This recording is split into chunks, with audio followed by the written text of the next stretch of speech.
How you doing today, Matt? Hey, Tyrone, how you doing? Doing well, man. Going back, listen, Matt been coming on with me since my old Saturday show and all that stuff. Now you got, back when you were covering the Phillies now, I need you to help people clue in. Everybody should read your story where you talk about an Eagles bus broke down on the way to Super Bowl 15 and became Northeast Phillies Liberty Bell. Give people, everyone should read the story, but give people a little bit of insight in the story because I found it fascinating. Yeah, we had a meeting at work last week before, as we're getting ready to come down here for the Super Bowl, and somebody had mentioned they were going to write a story about an Eagle that scored a touchdown in Super Bowl 15, and I was like, Super Bowl 15, that's the Panorama Bus. It just, there's strange things that run through your mind. So I was like, let me write a story about that old bus that I remember as a kid used to sit on top of this auto body shop in Philly that if you lived in that area, you knew about it, and it was this wacky story that they had the idea in 1981 to drive it down here to New Orleans, and the bus breaks down in South Carolina. They scramble. They ended up getting here, but they took the bus. They got the bus towed back home to Philly, and the owner was a character, a Northeast Philly guy, like a neighborhood celebrity, and he put the bus on the roof of his building, and there it sat for 30 years, painted just the way it was when they tried to drive it down here. So it was just one of those random stories, that I thought about as I was getting ready to come down here and figured I would call these guys, and it's funny to talk to them. That's pretty wild. Hey, you wrote an article about Quinyon Mitchell, and he had ties to Philadelphia beforehand, didn't he? Yeah, he comes from a super small town, and the Phillies drafted this kid in 2007, Juwan James, who was a pitcher at the time out of high school. And, it's a small town that at least I can't even imagine how small this town is. 3 stoplights, 2 stoplights at the time. They put a 3rd stoplight in. That was a big deal. Like, that's how small the town is.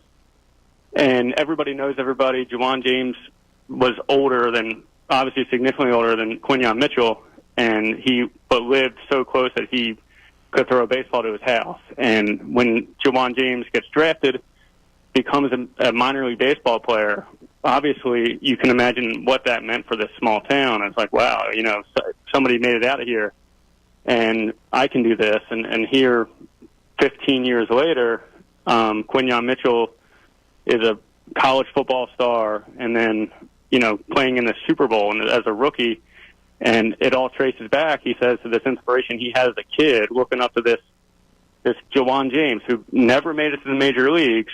His career stalled out at AA, but it comes to be that he helped this kid, without even knowing it, really get to the Super Bowl. Now, Matt, you've been doing all these different features leading up to the game, and now you're down there. You're now a young vet in the business compared to maybe 2 years ago when the Eagles made it and things like that, right?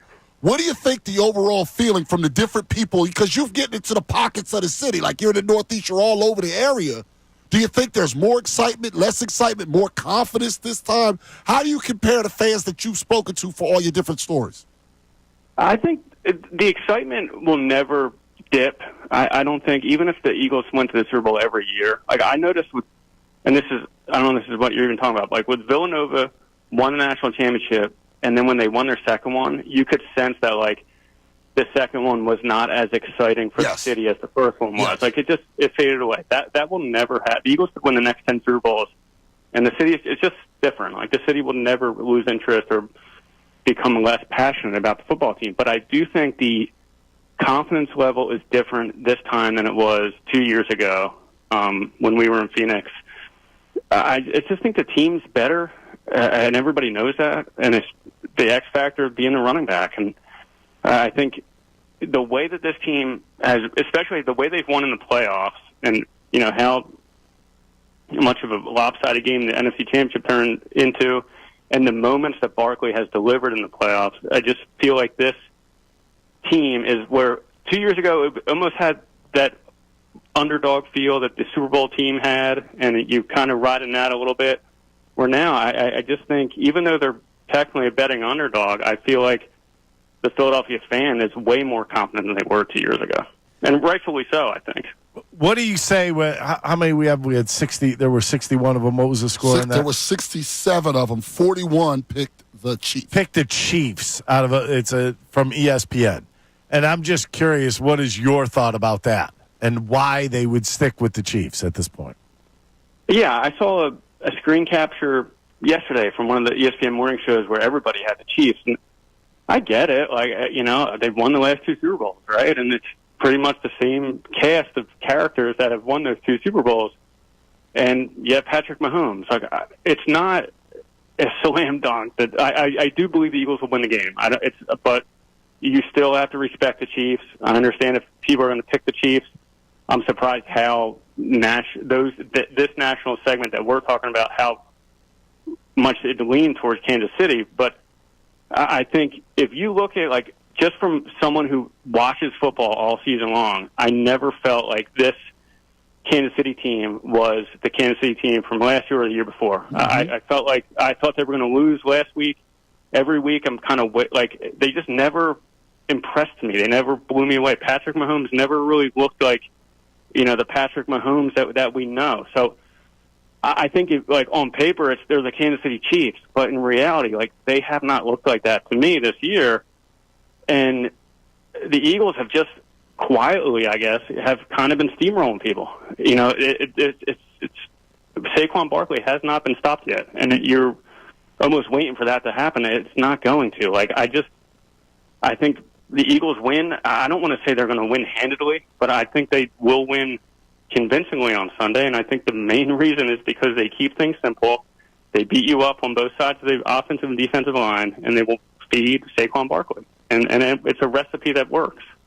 We're speaking with Matt Breen, does a tremendous job doing a bunch of different feature stories for the Inquirer.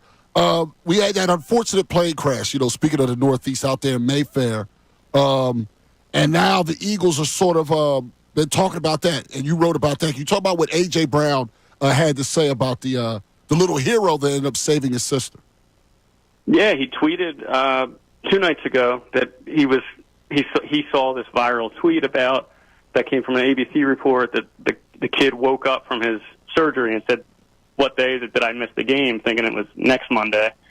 And his dad's like, "No, it's this Sunday. You didn't miss it." So A.J. Brown sees that and was like, "I'm going to visit this kid in the hospital." So I figured I'd ask him about that. And I thought he had a great answer where he said, that kid's a hero and you can tell he has good parents. And I was like, that it's just like, it's cool to these parents that you could imagine how scary that is for this mom and dad. And here A.J. Brown is recognizing the kid for sure, right? Like, obviously he knows that's a hero, but you recognize that the parents did a good job too. And I thought that was it was cool in A.J. Brown. And then as he's answering this, I'm like, he's a dad. Like, he knows.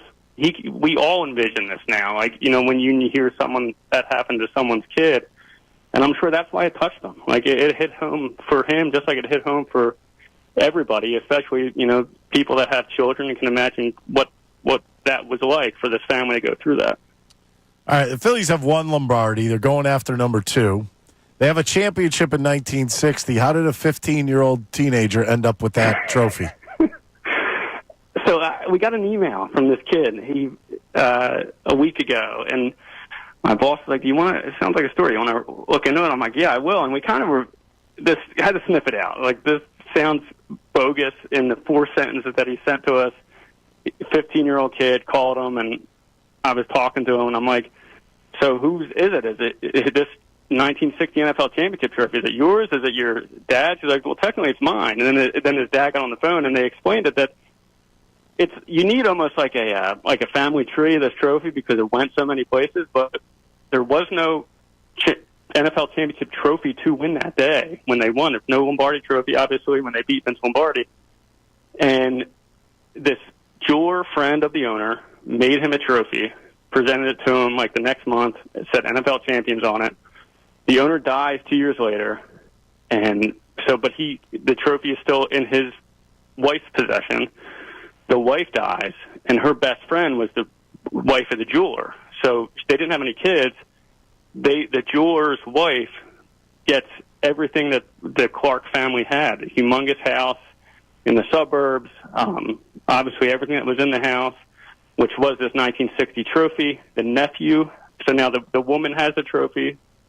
The nephew of the woman comes over the house, finds the trophy, says, "What is this?" She's like, "Oh," he tells him the whole story. He says, "Can I have it?" He takes it home to where he lives in Florida. He marries, he gets married. He keeps it as a teenager in his room, gets married to another woman in Florida. They put all their junk in their in-laws' house. When they moved to California, some of that junk is an NFL championship trophy from 1960. And then this kid who now, his nephew who now lives in Westchester, PA, visits his grandparents in Florida, finds the trophy in the closet, and then brings it back to Philly. So it's a super long-winded story. It's unbelievable, man. It's unbelievable how that trophy totally ends up insane. here. But at the end of the day, this kid, 15-year-old kid in Westchester, has what was the 1960 NFL championship trophy in his living room, and will be there on Sunday. Incredible. Unbelievable. Stuff. I'm telling you, Matt, you've been doing a tremendous job with these stories. Enjoy yourself down there. Be safe. Appreciate you coming on, man. Thanks. I appreciate it, guys. Take care. Enjoy the game. Yes, sir. That was Matt Breen from the Inquirer on the Comcast Business Hotline. Yeah, so Matt now gets to do all these kind of stories. See, that's a fun story. Yeah, to do. 15-year-old kid. He literally, there's a photo of, he has the night. So Can you imagine you just bumped into it and it's yours? Now, we've had 27 million people call us and claim they were at that game. Yeah. When the place holds like 57,000. Yeah. And we've had way more than that say they were at that game. And a 15-year-old has the trophy now. Has the trophy. Thanks so much, everybody, for watching. Really appreciate it. If you want more of this content, make sure you like and subscribe. And you know you can do that kind of over here if you want more of the best show ever.